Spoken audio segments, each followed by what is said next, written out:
नमस्कार, India TV देख रहे हैं आप। आपके साथ मैं हूं प्राची पारशर। आपसे ठीक 16 घंटे 33 मिनट के बाद कल दोपहर 12:30 बजे से लेकर परसों दोपहर 3:30 बजे के बीच हिंदुस्तान एक बड़ा धमाका कर सकता है। इस धमाके की गूंज पूरे पाकिस्तान में सुनाई देगी। भारत ऐसा क्या करने वाला है जिसने मुनीर की बेचैनी बढ़ा दी है?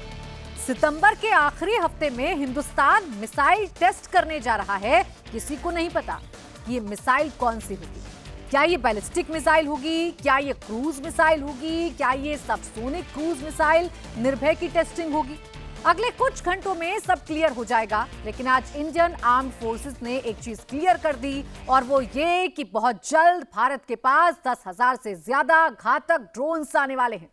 अक्टूबर के पहले हफ्ते में भारत एक बहुत बड़ी ड्रोन और काउंटर ड्रोन एक्सरसाइज करने जा रहा है। इस एक्सरसाइज का नाम कोल्ड स्टार्ट रखा गया है। तो क्या अक्टूबर में ही भारत पाकिस्तान पर कोई नई स्ट्राइक कर सकता है? क्या इस स्ट्राइक की लोकेशन तय हो चुकी है? क्या नवरात्र के बाद रिजल्ट दिखेगा, और क्या यह रिजल्ट पीओके वाला होगा? इस रिपोर्ट में आपको दिखाते हैं। 24 सितंबर 2025 से 25 सितंबर 2025 के बीच नरेंद्र मोदी क्या करने वाले हैं? कल दोपहर 12:30 से लेकर परसों दोपहर 3:30 के बीच क्या होने वाला है? बंगाल की खाड़ी में हिंदुस्तान क्या करने वाला है? कौन सा प्लान एग्जीक्यूट करने वाला है? बंगाल की खाड़ी से सारे जहाज और प्लेन क्यों भगाए जा रहे हैं? क्या कुछ बड़ा होने वाला है? कल दोपहर 12:30 बजे से परसों दोपहर 3:30 बजे तक, यानी इन 27 घंटों तक मुनीर क्यों बेचैन रहेगा? क्या हिंदुस्तान सितंबर के आखिरी हफ्ते में टेस्टिंग करेगा और अक्टूबर में पाकिस्तान पर अटैक करेगा? Cut hard, cut deep. Indian army का यह मैसेज पाकिस्तान के लिए है। इसकी तैयारी शुरू हो गई है। और आज इंडियन आर्मी ने एक वीडियो रिलीज करके इंटीग्रेटेड वी आर अनस्टॉपेबल और ऑपरेशन सिंदूर कंटिन्यूज वाला मैसेज देकर पाकिस्तान की नींद उड़ा दी है।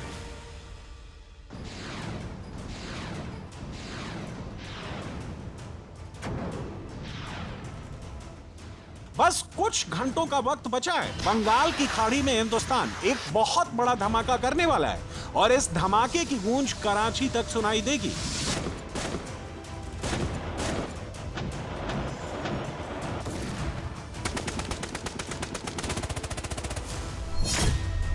रिपोर्ट्स के मुताबिक 24 से 25 सितंबर के बीच भारत 1500 किलोमीटर से ज्यादा की रेंज वाली एक मिसाइल की टेस्टिंग कर सकता है।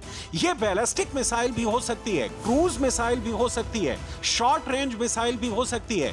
चूंकि इस मिसाइल टेस्ट के लिए 1500 किलोमीटर की रेंज दी गई है, ऐसे में अनुमान लगाया जा रहा है कि भारत मीडियम रेंज मिसाइल या फिर क्रूज मिसाइल की टेस्टिंग कर सकता है।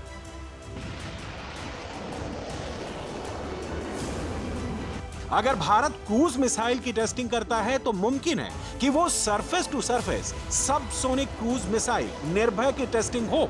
इस वक्त आप अपनी स्क्रीन पर उसी निर्भय मिसाइल की शुरुआती टेस्टिंग की तस्वीरें देख रहे हैं। एक दूसरा अनुमान यह लगाया जा रहा है कि भारत मीडियम रेंज या फिर लंबी दूरी की मिसाइल अग्नि मिसाइल की भी टेस्टिंग कर सकता है, जिसकी रेंज 1000 किलोमीटर से 2000 किलोमीटर है।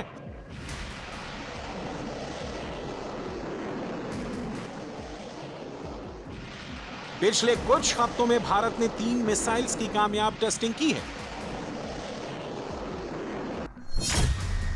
न्यूक्लियर कैपेबल छोटी दूरी की बैलिस्टिक मिसाइल पृथ्वी 2 का पिछले महीने ही सफल परीक्षण हुआ है।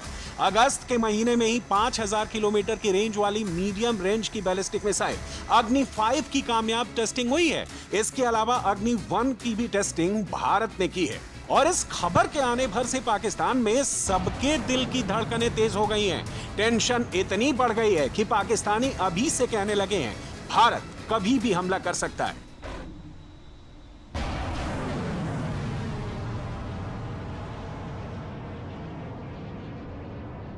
सीज फायर जी टूट चुका है। भारत ने जंग का ऐलान कर दिया है। इस वक्त भारतीय असला पाकिस्तानी बॉर्डर पर इकट्ठा होना शुरू हो गया है।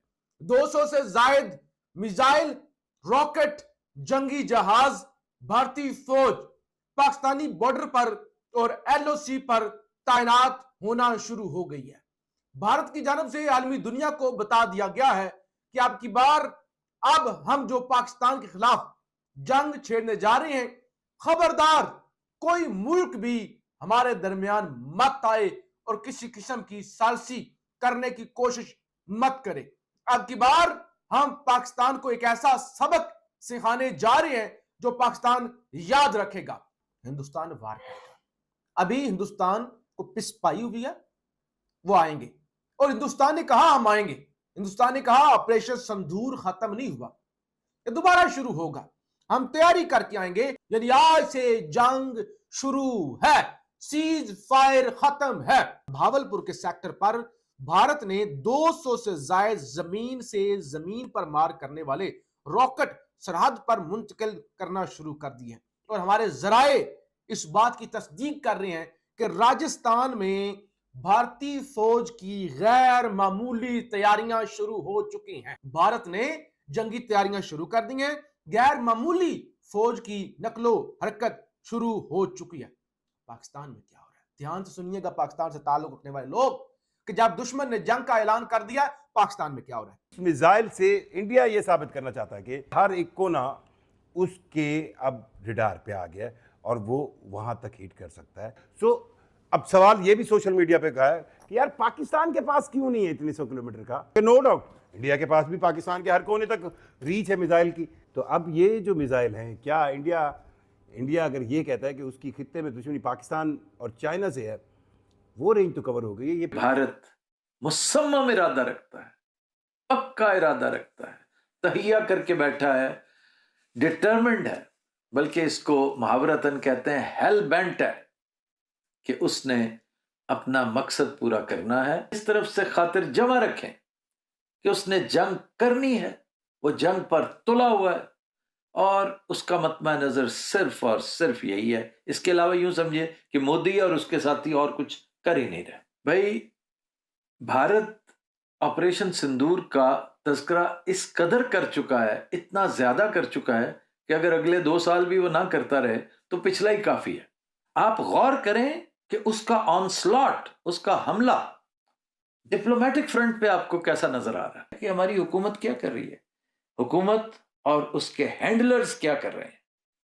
उनको आज भी दीगर मशागल से फुर्सत नहीं है, वो सब कुछ वैसा का वैसा कर रहे हैं, बाकी सारा काम जूं का तूं है। इस हवाले से कोई खास पेशबंदी, कोई खास तैयारी, कोई प्रीएम्पशन, कोई एंटिसिपेशन मुझे दूर दूर तक नजर नहीं आती। और मैं महसूस करता हूं कि आने वाले दिनों में ये सिलसिला जब हीट पकड़ेगा, क्योंकि अभी तो सिर्फ दिबाचा है, अभी तो आपने देखा ही कुछ नहीं है, जिस तरफ मामला जा रहा है उस वक्त क्या होगा। पाकिस्तान को सिर्फ भारत के संभावित मिसाइल टेस्ट से डर नहीं लग रहा है। पाकिस्तान ये सोच कर भी बेचैन हो रहा है कि सितंबर में मिसाइल टेस्ट के बाद अक्टूबर में हिंदुस्तान क्या करने वाला है। तो चलिए आज इसका भी जवाब आपको दे देते हैं। ऑपरेशन सिंदूर में हिंदुस्तानी ड्रोन्स ने पाकिस्तान पर कहर बरपाए थे। आत्मघाती ड्रोन्स ने पाकिस्तान के कई सीक्रेट ठिकाने उड़ाए थे और अब अक्टूबर के पहले हफ्ते में इंडियन आर्मी एक बार फिर अपने खतरनाक ड्रोन्स की टेस्टिंग करने जा रही है और इसके लिए बाकायदा एक एक्सरसाइज किया जाएगा। इंडियन आर्मी के ईस्टर्न कमांड ने आज ही एक पोस्टर जारी किया है। पोस्टर पर लिखे शब्द पढ़िए, भारत के ड्रोन वॉरियर्स अगली लड़ाई के लिए अलर्ट भी हैं, रेडी भी हैं। और इन ड्रोन वॉरियर्स की तैयारियों को देखकर मुनीर के हाथ पैर फूलने तय हैं। अक्टूबर के पहले हफ्ते में 6 से 10 तारीख तक इंटीग्रेटेड डिफेंस स्टाफ के हेडक्वार्टर में इंडियन आर्मी अपने ड्रोन्स और काउंटर ड्रोन सिस्टम की टेस्टिंग करेगी। इसके लिए युद्ध जैसा सिचुएशन क्रिएट की जाएगी। युद्ध के हालात में ड्रोन वॉरफेयर में पाकिस्तान से एक स्टेप आगे कैसे रहना है, इसका पूरा प्लान बनाया जाएगा। Okay, we are conducting exercise cold start, which will be conducted in first week of October in central sector, where we are going to test drones and the counter drone systems.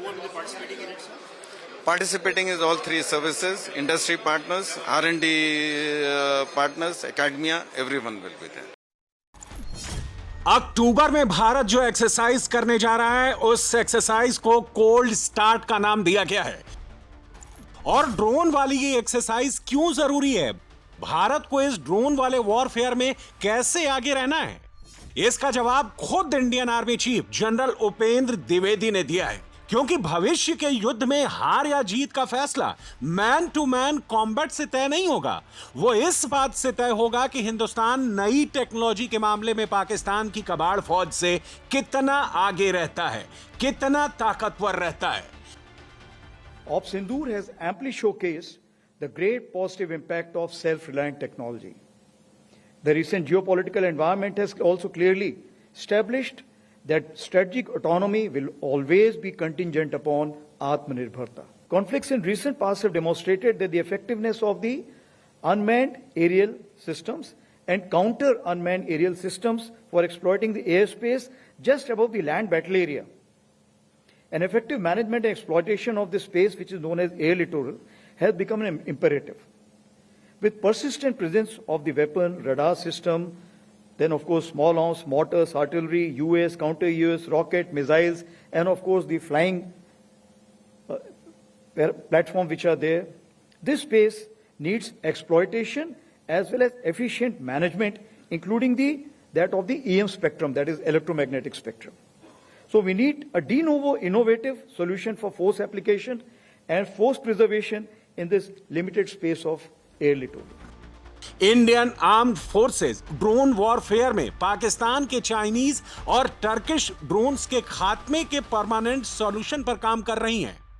और अब इससे जुड़ा एक बहुत बड़ा update आया है और यह अपडेट दिया है chairman chiefs of staff committee के chief of integrated defence staff air marshal Ashutosh Dikshit ने। और वो अपडेट यह है कि अगले 5 से 6 साल में इंडियन आर्म्ड फोर्सेस के पास 10,000 से ज्यादा घातक ड्रोन्स आ जाएंगे।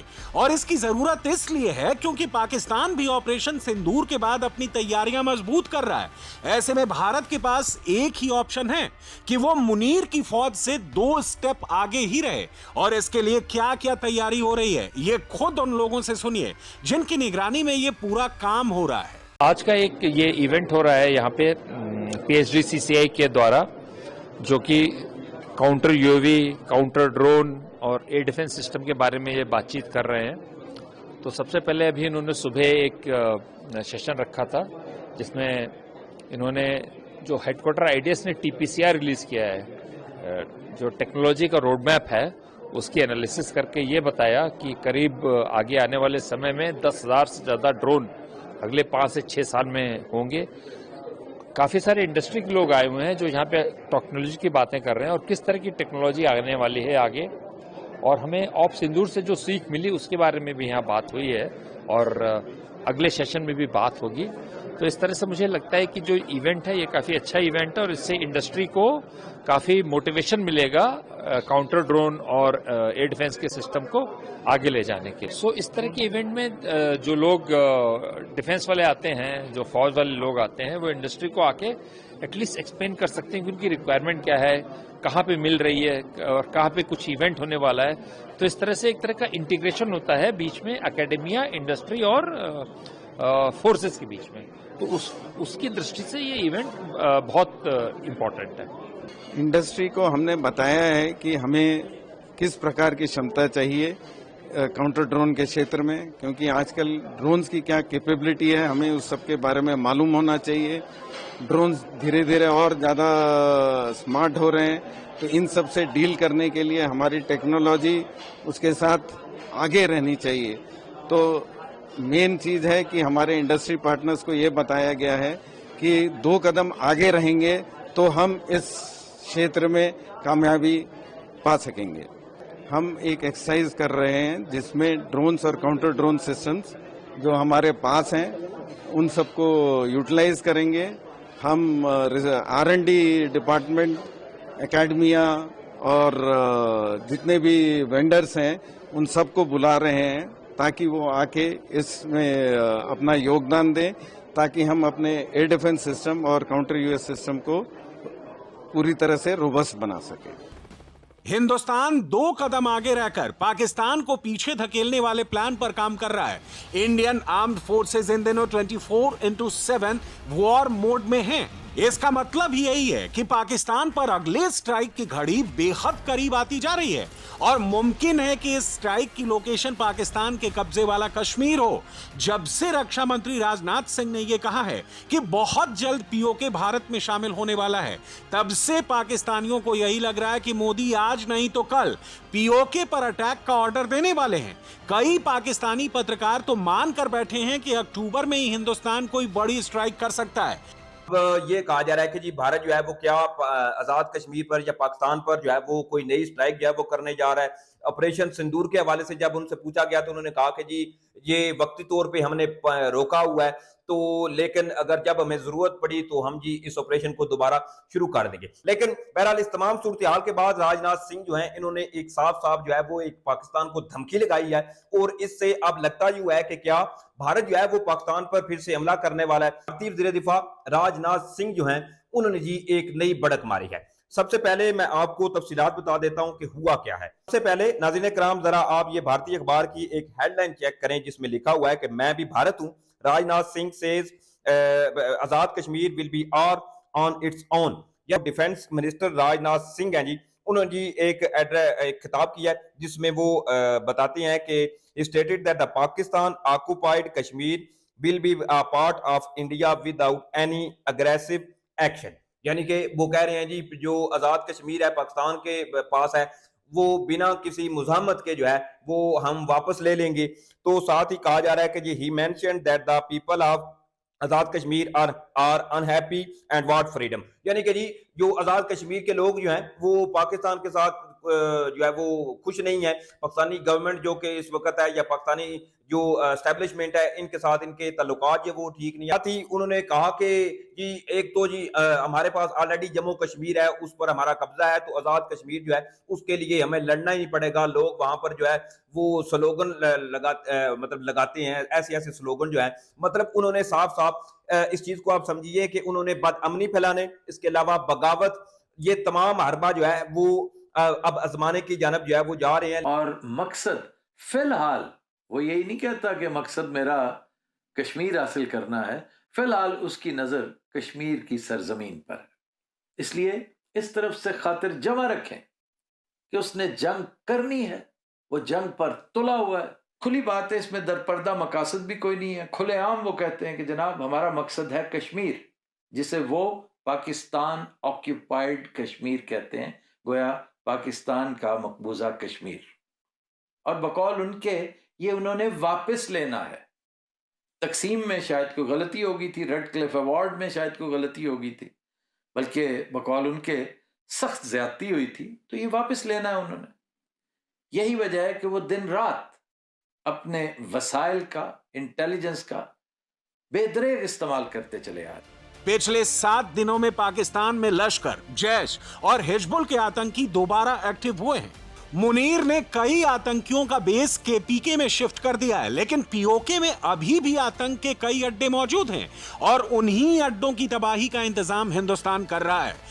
सितंबर में मिसाइल की टेस्टिंग हो रही है, अक्टूबर में ड्रोन एक्सरसाइज हो रहा है और ये सब कुछ मुनीर और उसके आतंकिस्तान के लिए हो रहा है। मोदी ने पीओके वाला प्लान एक्टिवेट कर दिया है। पाकिस्तान में अक्टूबर का फियर सितंबर में ही दिखने लगा है। सिंगर जुबीन गर्ग को अंतिम विदाई देने लाखों लोग आए। सिंगर की एक झलक पाने के लिए गुवाहाटी की सड़कों पर लोग रोते बिलखते रहे। सिंगर जुबीन गर्ग अच्छे स्विमर थे, सेहत भी ठीक थी। सिंगापुर में नॉर्थ ईस्ट फेस्ट की एक इवेंट में परफॉर्म करने गए थे। अचानक खबर आई कि डूबने से उनकी मौत हो गई। लाखों लोगों की आंखों में जो सवाल है उनके जवाब इस रिपोर्ट में मिलेंगे।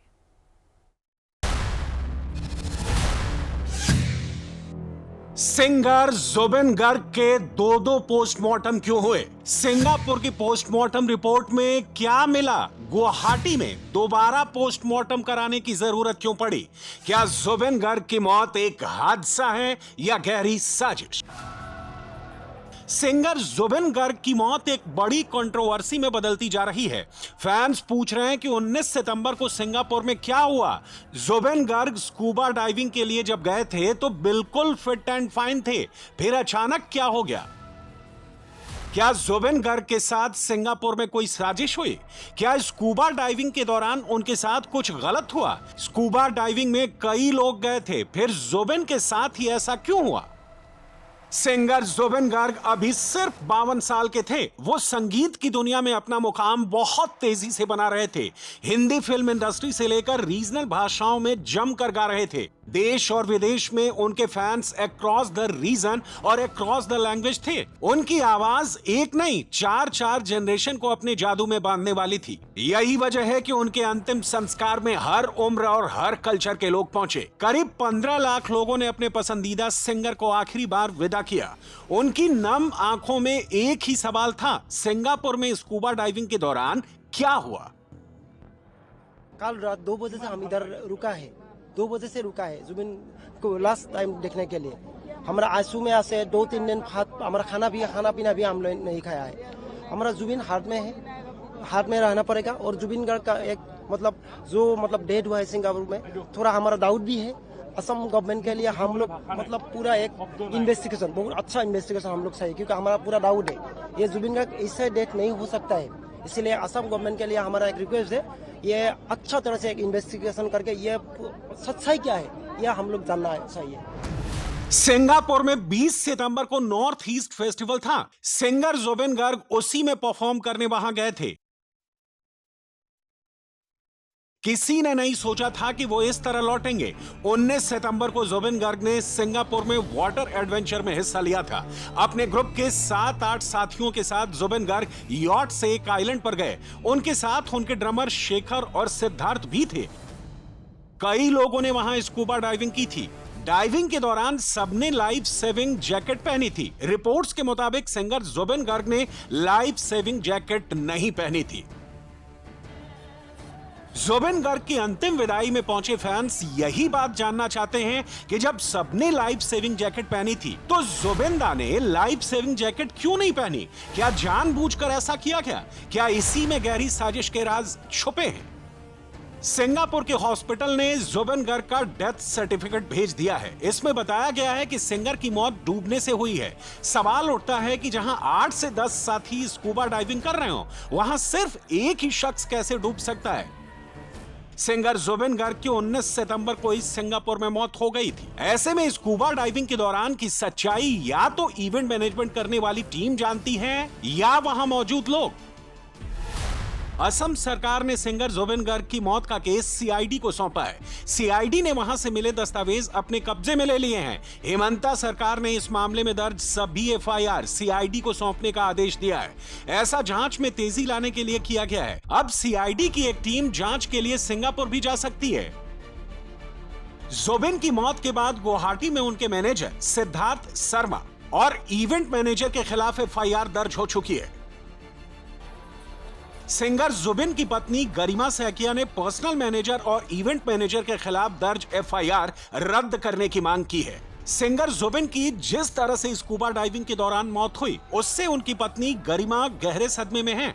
वो अंतिम संस्कार के समय कई घंटे तक रोते हुए चिता के सामने बैठी रहीं। सिंगर जुबिन की अर्थी को कंधा भी गरिमा ने दिया। जुबिन गर्ग को मुखाग्नि उनकी बहन पालमी बोर ठाकुर ने दी।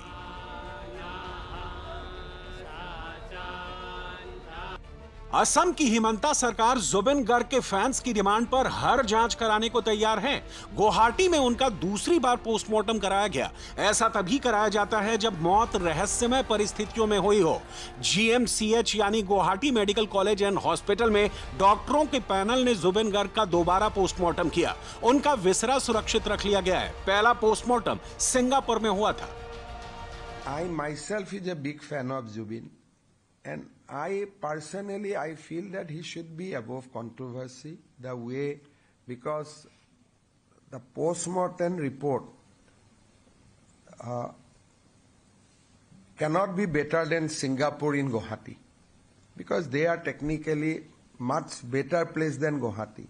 So as there is demand, and I have seen 1 or 2 leading people has also raising this demand, So we have decided to accept the demand, and morning it will take 2 hours. We'll go through the process.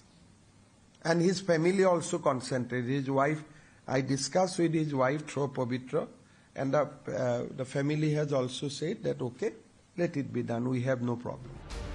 Zubin Garg का जन्म 18 नवंबर 1972 को असम के तिनसुकिया जिले में हुआ था। नदियों का शोर उन्हें संगीत रचना में ऊर्जा देता था। वो स्वाभाविक तौर पर तैराक थे। फिर सवाल उठता है कि सिंगापुर में जब स्कूबा डाइविंग के दौरान कोई नहीं डूबा तो अकेले ज़ुबिन गर्ग कैसे डूब गए? पानी के कलकल का जो संगीत उन्हें थ्रिल करता था, उसी पानी में कैसे उनकी आवाज विलीन हो गई?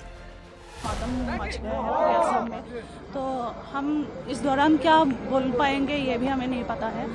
हम भगवान से यही प्रार्थना करेंगे कि जुबिंदा जहाँ भी रहे, जैसे भी रहे, खुश रहे, और जो अंतिम क्रियाक्रम है उसके जुबिंदा के वो अच्छे से हो जाए। अभी हम लोग यहाँ पे आए हैं जुबिंदा का अंतिम संस्कार के लिए। बोलने में भी बहुत मतलब दर्दनाक हो रहा है, बोल भी नहीं पा रही हूँ। सिर्फ यही प्रार्थना है भगवान के लिए कि वो जहाँ भी रहे सुखी रहे, यही है सिर्फ, और कुछ नहीं बोल पाऊंगी। बहुत मतलब बुरा लग रहा है, मतलब फील भी नहीं कर पा रही हूँ क्या हो गया है।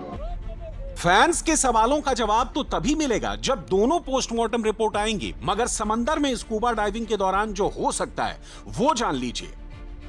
स्कूबा डाइविंग के दौरान जब डाइवर समंदर में नीचे जाता है तो शरीर में घुले हुए नाइट्रोजन गैस के बुलबुले बन जाते हैं। इससे जोड़ों में दर्द, सांस की तकलीफ, स्ट्रोक का खतरा बढ़ जाता है। समंदर में अधिक गहराई में नाइट्रोजन मस्तिष्क में नशे जैसा असर करती है। इससे इंसान की निर्णय लेने की क्षमता कमजोर पड़ जाती है। समंदर में ज्यादा नीचे जाने पर ऑक्सीजन का लेवल काफी बढ़ जाता है। इससे डाइवर कई बार बेहोश हो जाते हैं। कई बार रेगुलेटर, टैंक या दूसरे उपकरण खराब हो जाएं, तो भी सांस लेना मुश्किल हो जाता है। 38,000 से ज्यादा गाना गाने वाले ज़ुबिन गर्ग को सांस जैसी कोई बीमारी क्या पहले से थी? उनकी मेडिकल हिस्ट्री अब जांच टीम निकाल रही है। ज़ुबिन के साथ स्कूबा डाइविंग में क्या हादसा हुआ? क्या समंदर के अंदर कोई गहरी साजिश रची गई? इसकी जांच शुरू हो चुकी है। असली सच आने में लंबा वक्त लग सकता है।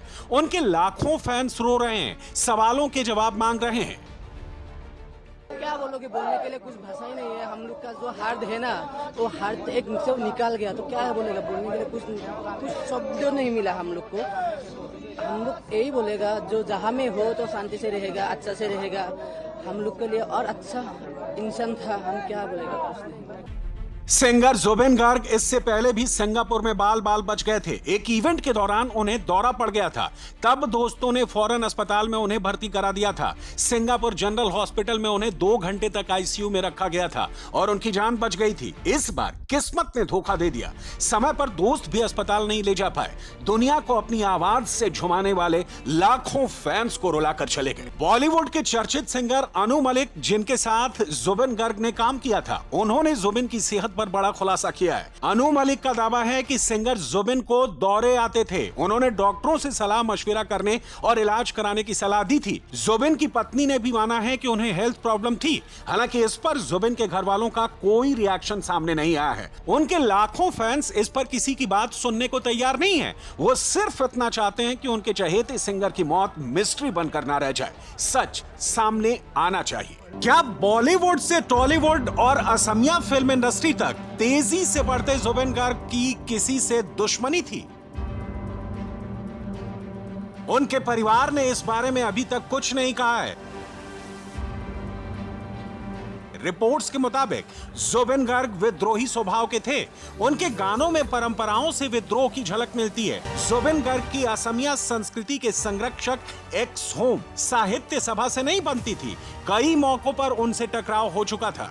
एक बार असम में उन्हें अपना ही हिंदी सॉन्ग गाने पर टोका गया था तो वो स्टेज छोड़कर चले गए थे। उन्हें टोकने वाले कौन थे? उल्फा के लोग, जिनका उस वक्त असम में बहुत खौफ था। उस वक्त ज़ुबिन ने गरजते हुए कहा था कि कोई उन्हें गाने के लिए डिक्टेट नहीं कर सकता है। असम में आर्ट और कल्चर से जुड़े कुछ लोग उन्हें अराजकतावादी और कुछ लोग उन्हें क्रांतिकारी कहते हैं। ज़ुबिन गर्ग का जन्म एक असमी हिंदू ब्राह्मण परिवार में हुआ था। फिर भी वो मंदिरों में बलि के खिलाफ मुखर होकर बोलते थे। इस वजह से भी कई संगठनों से उनका मनमुटाव रहता था। हालांकि ये ऐसी बातें नहीं है कि मामला इतना बढ़ जाए और कोई हत्या जैसी साजिश रचे। जुबिन गर्ग ने 1992 में पहली बार सिनेमा के मंच पर कदम रखा। तब उन्होंने अपने अनजाने से ग्रुप के साथ अनामिका नाम का एक एल्बम लॉन्च किया। ये वो दौर था जब भारत में उदारीकरण की शुरुआत हुई थी, लेकिन असम में बम और बंद दो ही शब्द सुनाई पड़ते थे। असम और नॉर्थ ईस्ट के लिए जुबिन का गीत संगीत ताजा हवा के झोंके की तरह था। 2 साल बाद 1994 में जुबिन ने माया नाम का एल्बम रिलीज किया।